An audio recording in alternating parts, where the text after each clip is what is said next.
Good afternoon, everybody, and welcome to the Nature at School webinar series. Today, I'm very excited to have Elizabeth Brockwell Tillman with us from Hoffmaster State Park. She's going to share some really cool facts with us about the scales and scutes of the dunes. So without further ado, over to Elizabeth. Hello, everybody. I'm really glad to be able to share with you this afternoon my love of turtles and snakes. And I'm going to go ahead and share my screen.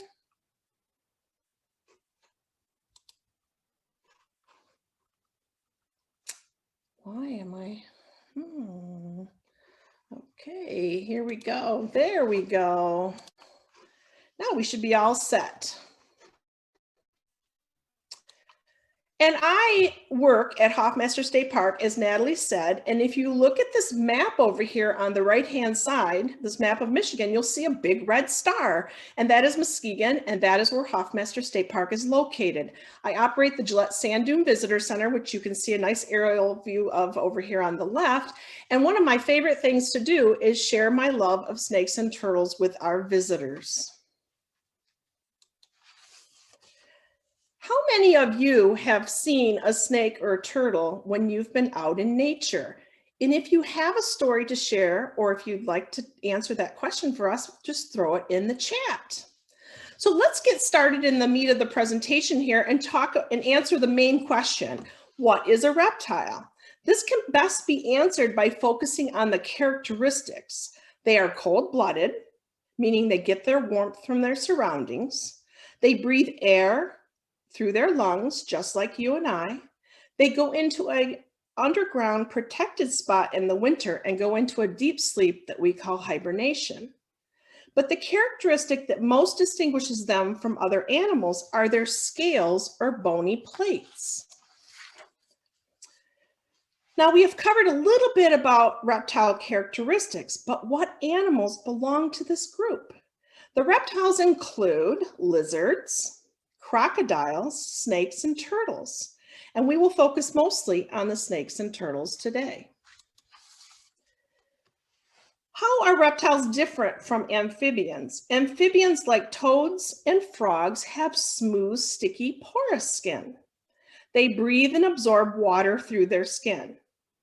Reptiles like snakes and turtles have dry, hard, scaly skin, which provides them a certain amount of protection, but they do not breathe through their skin. What do reptiles have in common with us mammals? Mammals have fur or some kind of hair. Reptiles do not have a fur coat. They have one made of scales.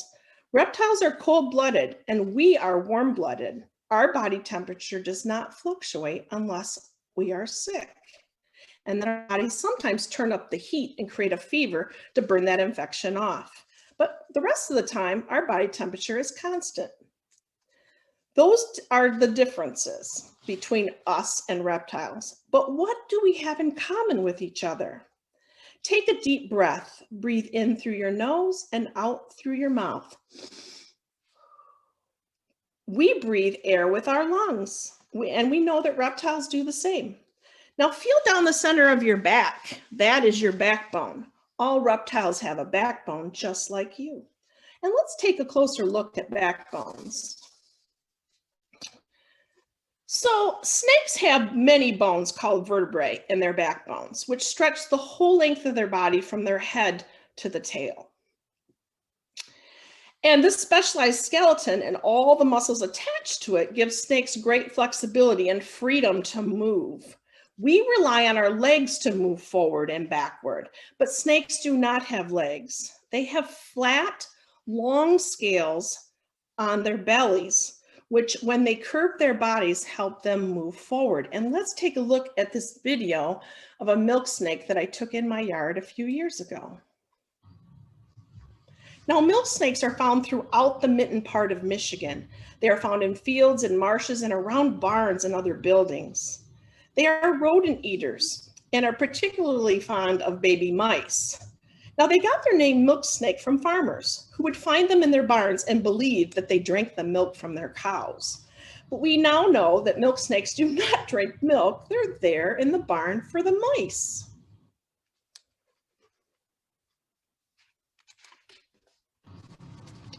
Oops, sorry about that. So let's talk about turtle backbones. You know, sometimes cartoons lead us to believe that turtles can actually leave their shells. Can they really? And you put your answer in the chat. I say turtles cannot leave their shells, because if you look at that picture there on the right-hand side, you can see that backbone and how it's attached to the shell. And the turtle itself is attached with muscle tissue into that backbone. Well, we're going to talk more about turtle shells in just a minute. So far we've met the milk snake, but how many other types of snakes are in Michigan? Michigan has 18 species of snakes, with only one being venomous, and that is the Massasauga rattlesnake. I know for a fact that the secretive shy rattlesnake is found at Hoffmaster State Park. I have seen them there. But people rarely encounter them because they spend most of their time at the water's edge and in marshy places where we typically don't walk. Whenever I have encountered one in the park, it's usually when I'm coming out of the water. If I've been out there collecting something and I walk towards the shore, and I'll see the snake sitting on the bank sunning itself and getting warm in the sun. These snakes have rattles that are almost always visible, and the shape of their head distinguishes them from the more common water snake. This snake is a listed species. It is a threatened species, and it is listed by the U.S. Fish and Wildlife Service. Our largest snake in Michigan is the rarely seen black rat snake. They are found in the lower half of the mitten of Michigan. Let's hear what Hannah from Wildlife Division has to say about the black rat snake. On this episode of 60-Second Snakes, we'll be talking about Michigan's largest snake, the black rat snake, a species of special concern. Here's what to look for. First, check the appearance. This is a large, shiny black snake with a white chin and throat.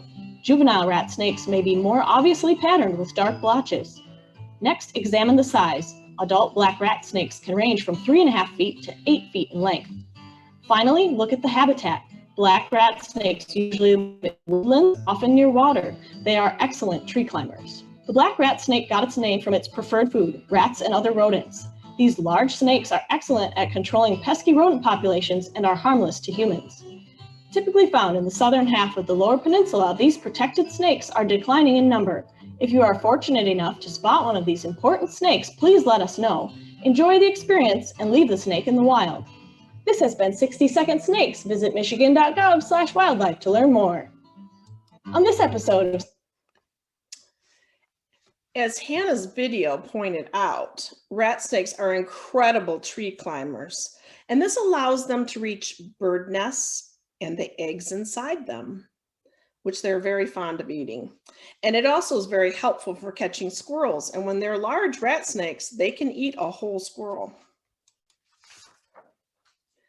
Now, I have a black rat snake that I keep at the visitor center, and I've learned a lot about them over the years because I raised this snake from a little tiny baby, and I've had it for almost 30 years. Black rat snakes live in protected woodlands like what we see at Hoffmaster State Park. They prefer large, mature trees for basking and foraging, which means laying in the sun and for finding food. This is not a fast-moving snake. So let's take a look at the black rat snake that I have at the visitor center.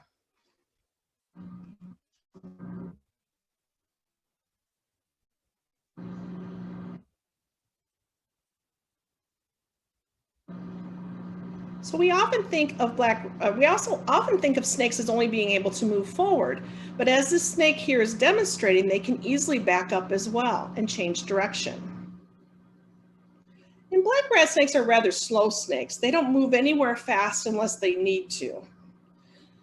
If they get threatened or they feel like there's something stalking them, they will defend themselves by hissing and striking out at whatever's bothering them. They also can vibrate their tail much like a rattlesnake, but this is a harmless snake. It has no venom. And as I said, they eat small mammals and birds that they catch themselves, and they can eat things much larger than the size of their head. They constrict their prey by wrapping their bodies around it and squeezing the air out of it before they try to eat it. And black rat snakes are egg layers. They lay their eggs inside the rotted logs on the forest floor. Now you can see the snake is flicking its tail. Put in the chat if you know why.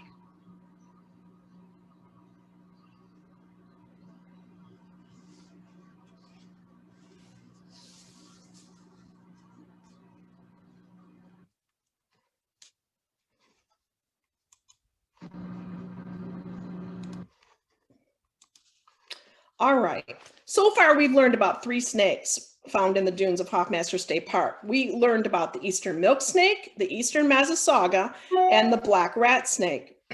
Those are all very uncommonly seen by our visitors. But what snakes do the hikers and campers usually see in the park? Well, we're looking at 2 of the species right here. On the left-hand side, you'll see the hognose snake. Now, this is a harmless snake, but most people that encounter them don't necessarily believe they're harmless because this snake, remember, lives its whole life only about an inch off the ground, no matter its length of, its length. They are very short. And so everything looks larger than they are. And they get scared very easily. So the hognose snake has a lot of defense mechanisms that it uses to scare its enemies away. So it will huff and puff, and it will act like a cobra and flatten its head out completely flat, and it will make terrible sounds, which makes you think it is very, that it could harm you, that it acts very scary, and it can really put the fear in somebody that doesn't know that it's just trying to defend itself. Now, if you look at this picture on the bottom, the left-hand corner, you see the snake has a pointed nose. It points upward, and that's how they got their name hognose. Now, these snakes eat toads primarily, and so toads will go under the sand when it's hot or when it's too cold. And so these snakes will go around and dig with that nose, that shovel-shaped nose. They'll dig through the sand looking for toads to eat. So that is a great adaptation that they have. Now, we have eastern garter snakes in the park too, and this is probably one of the most common snakes in Michigan. Most people have had some kind of encounter with a garter snake if they spend a lot of time outdoors.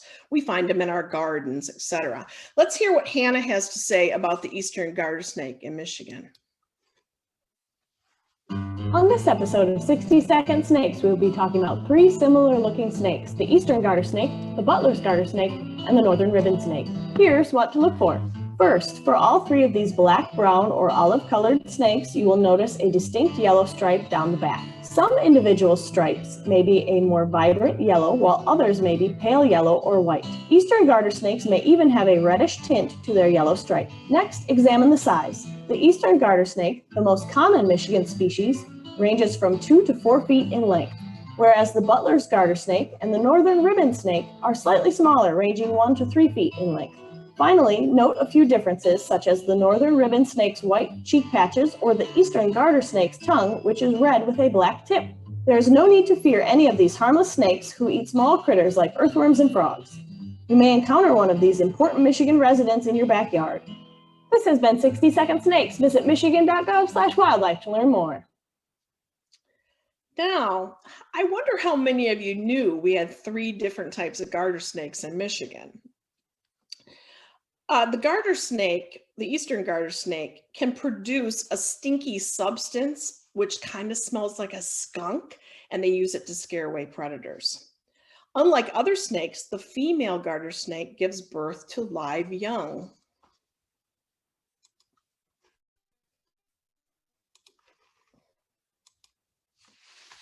Now, snakes have many adaptations or tools that are very helpful to them and help them survive.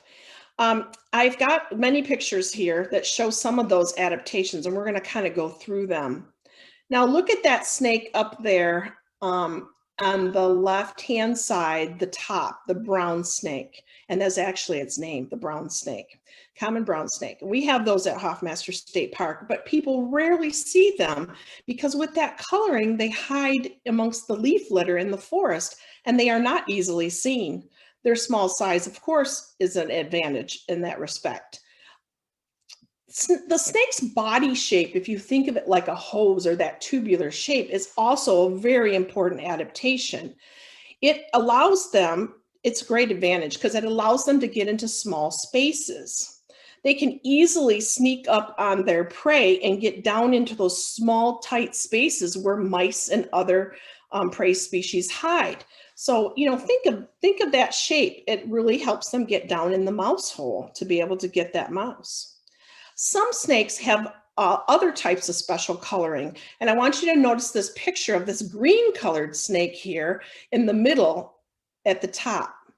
Now, you're probably thinking to yourself, well, that green coloring can't be any kind of camouflage. That snake really stands out.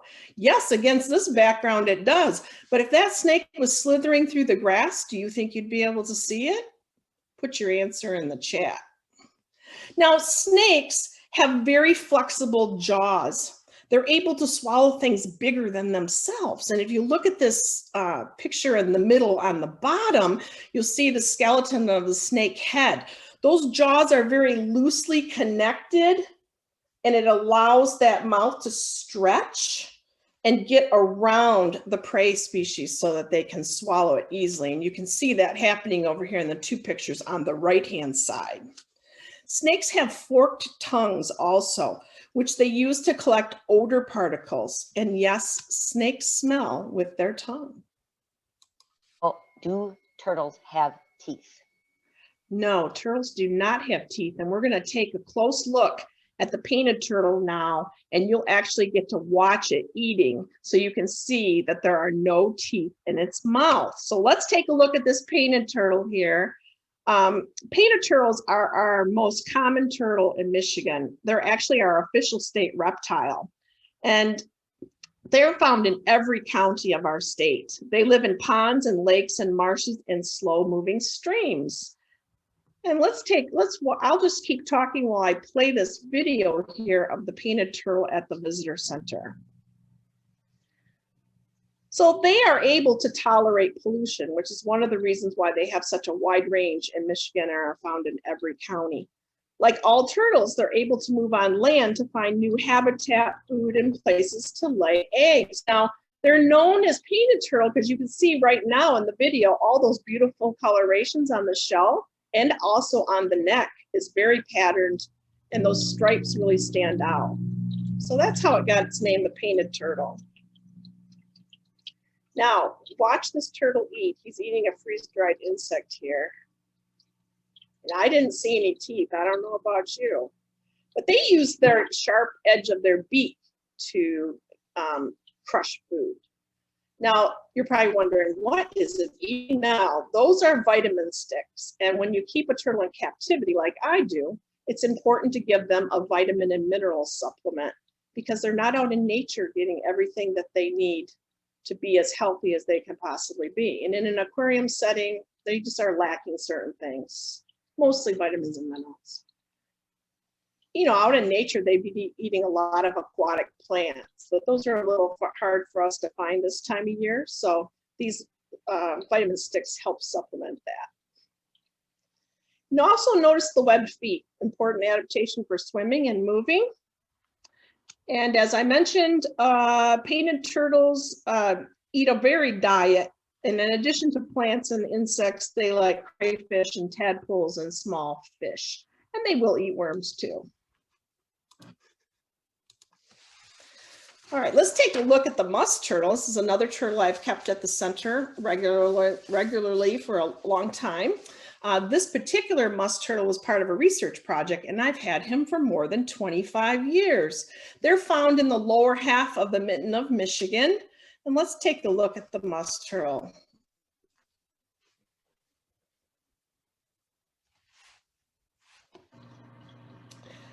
They prefer shallow water. I've seen them often at Ludington State Park out around the islands. And they like lakes with sand bottoms or gravel bottoms. They're very slow moving, which is why they mostly eat dead fish. Now this one, of course, is enjoying a vitamin stick just like the painted turtle was. Look at the extra flaps of skin around the neck. Have any of you ever worn a turtleneck before? That's where the name comes from. That extra skin that wraps up around the turtle's neck is just the extra folds of skin that allow him to stretch his neck out and be able to chase a fish down. Lets him reach and stretch. Now you don't see any teeth in this mouth either. Also, the musk turtle has a very smooth, plain shell, no decoration, just the opposite of the painted turtle. Its scutes are very flat too. There's really no lines or other type of indentation in the scutes, which are those little plates on the back of the shell. We're going to talk more about those in a minute. Now also notice the webbed feet, and this is a turtle that crawls around on the bottom of the lake more often than it does swim. They just kind of scoot along, and usually they have pretty strong leg muscles.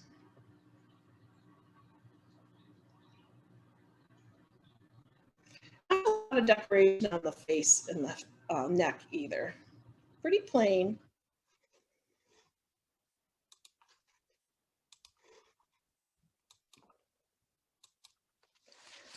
Okay, we're going to talk more about shells now.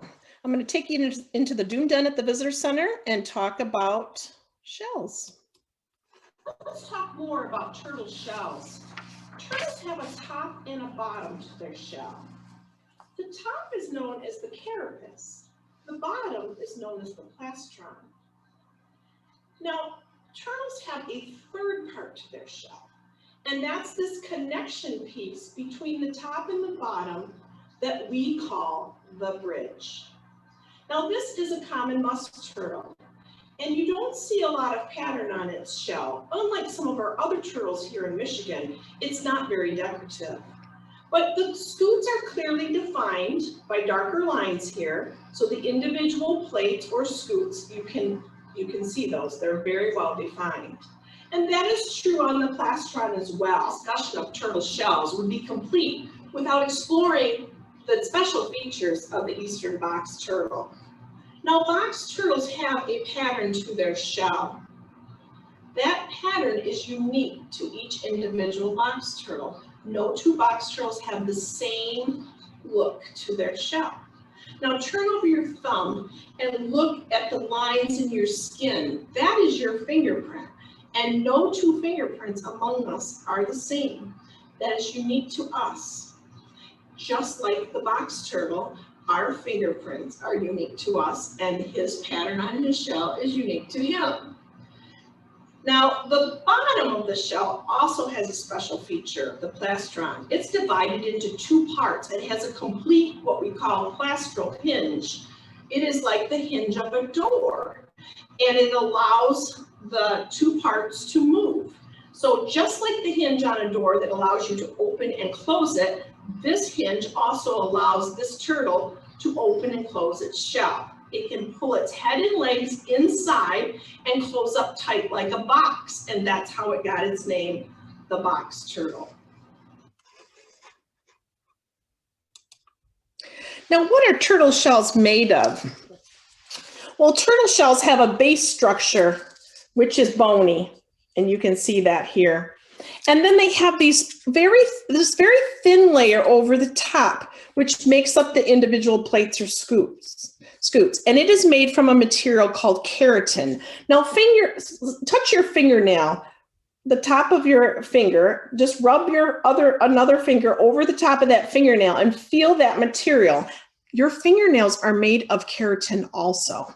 So this is a very, very thin layer that fits over the top of the bony structure.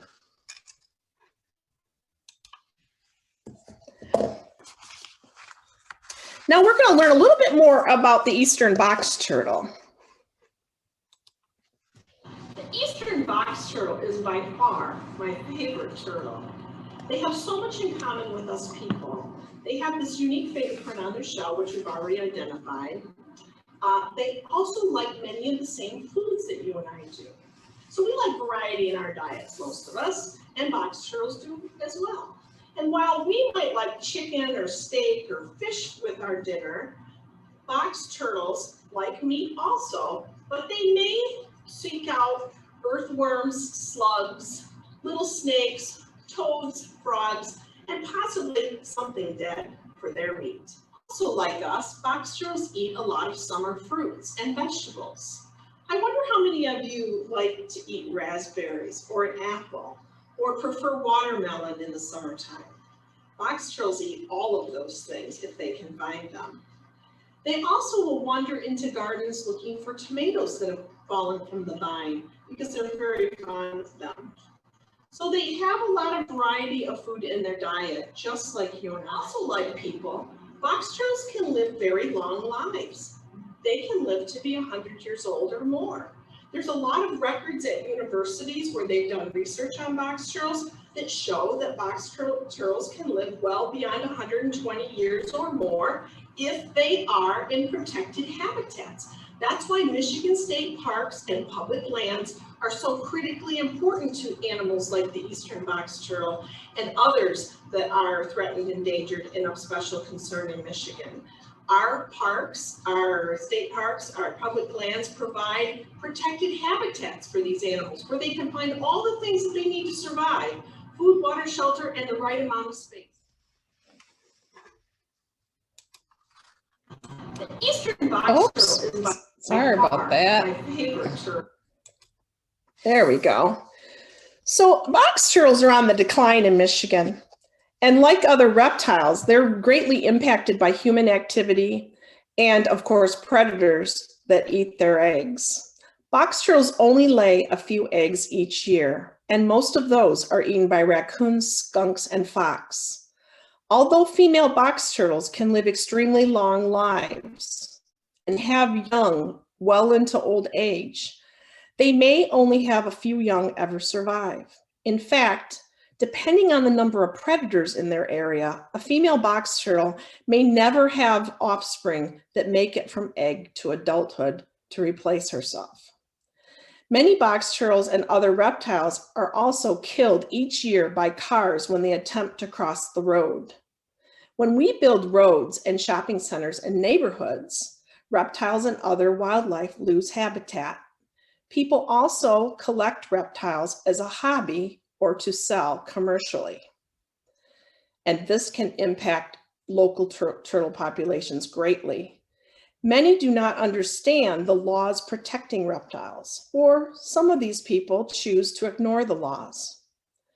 Turtles have been on Earth since the age of the dinosaurs. Don't you think it would be an awful tragedy if we do not help them survive into the future? It has long been a tradition at the Gillette Visitor Center to maintain an animal room that we call the Dune Den. And this is where we display live animals that our naturalists collect from the park and the surrounding area. And we do this to share our love of these creatures and to teach people about the importance of protecting them and the things that people can do to contribute to that protection. Even though we work for the DNR, we still have to have a permit to collect these animals and to care for them. Our visitors really enjoy seeing the animals and learning about them. It is our hope always that they leave with a greater appreciation for these animals and some knowledge about how they too can help them survive into the future. Now, how can we help snakes? Well, one of the best things you can do to help snakes is to support agencies and organizations that protect and manage habitat, like the Michigan DNR and the Nature Conservancy and others. By visiting or camping at Hoffmeister State Park or your other favorite state park, you are supporting the Michigan DNR. Buying your recreation passport or purchasing a fishing and hunting license also provides support for habitat restoration and preservation efforts. The way you manage your own backyard can have a direct impact on snakes and the animals that they eat. Leaving a dead tree, logs, or a brush pile, or not mowing the grass between shrubs can create shelter for snakes and their prey. Logs can provide egg-laying spots for the egg-laying snakes. And most importantly, the best thing you can do to help snakes is just to leave them alone. Please do not harm them. It is illegal in Michigan to capture, kill, or keep listed snake species as pets. Snakes play an important role in the food chain, and killing them out of fear for them, or fear of them rather, can contribute greatly to their decline in local communities. You don't have to like snakes, but at least recognize that they are important rodent predators and should be left alone. Now, how can we help turtles? Well, there's several things we can do. It is estimated in Michigan that over 75% of our original wetlands have been drained and filled. And this loss of wetland habitat has directly affected our turtle populations. Your support of agencies that protect turtle habitat in Michigan is crucial. Michigan state parks and other public lands provide critical habitat for turtles. Outside of protected public lands such as state parks, hundreds of turtles are killed each year on the road. So if you see a turtle crossing the road, should you help it get across? Certainly, if you can do so safely without harming yourself, please help that turtle get across the road. Make sure you put it in the direction it was headed, because it was obviously traveling that way because there was something over there that it wanted or needed. So don't put it back where it came from. Put it in the direction it was headed on the other side of the road. And that will help that turtle and keep it from getting crushed by a car. So some species have been heavily collected as pets or sold commercially, as I've mentioned. And this is illegal in Michigan. So please do not take part in any of those activities and report to the DNR all poaching of turtles. Lastly, please do not feed or encourage raccoons or other predators that eat turtles and their eggs. And an increase in predators is another reason for turtle decline. So together we can help these living dinosaurs survive into the future. And with that, we are going to stop sharing. And I can take any questions, or you That can was share very the chat. exciting. I did not know Thank about the turtleneck. I had no idea that's where that, That's where it comes from. I thought that was so much fun to learn. One of the Yeah. questions in the chat you actually answered. Somebody asked Okay. if they're allowed to keep a turtle. So that was cool. You explained about the permitting. So let me elaborate on that just a little bit. So I get asked every year by hundreds of parents, do turtles make good pets? Should I buy a turtle for my child? And I always say, no, turtles do not make good pets because they don't interact with us the way that a cat or a dog would. And you can't hold them in your lap and cuddle them and all of that. It's a different kind of scenario. But mainly it's because they're a lot of work. Like, we clean our turtle cages 3 times a week to keep that water quality at its very best, even with a filter. And most parents don't want to oversee a complete water change in an aquarium 3 times a week. That's too much work. And you know, because there are turtles that you can buy at a pet shop that are legal for them to have. And red-eared sliders are one of the turtles that you'll see at Petco or, you know, PetSmart or some of the other pet shops.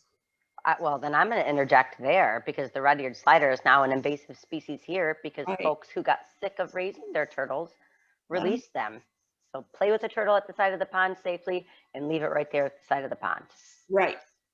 All right. That's the best practice. Best practice. Then they're wondering, are there any snakes that live here in Michigan that will actually chase you and try to bite you? So a lot of people will say, a blue racer chased me. And blue racers are very fast and they're on the go, and people swear by an experience of having a blue racer chase them. But I always wonder if that blue racer was just headed in that direction anyway and the person got in the way. So, but no, even the Massasauga rattlesnake, which is venomous, is a snake that you would literally have to almost step on before it would bite you. So it's like the spider rumor. Avoid them, and they'll avoid you. Correct. Yeah, I get that. And then the last one, and I always wonder this myself. Have you ever seen a crocodile or an alligator?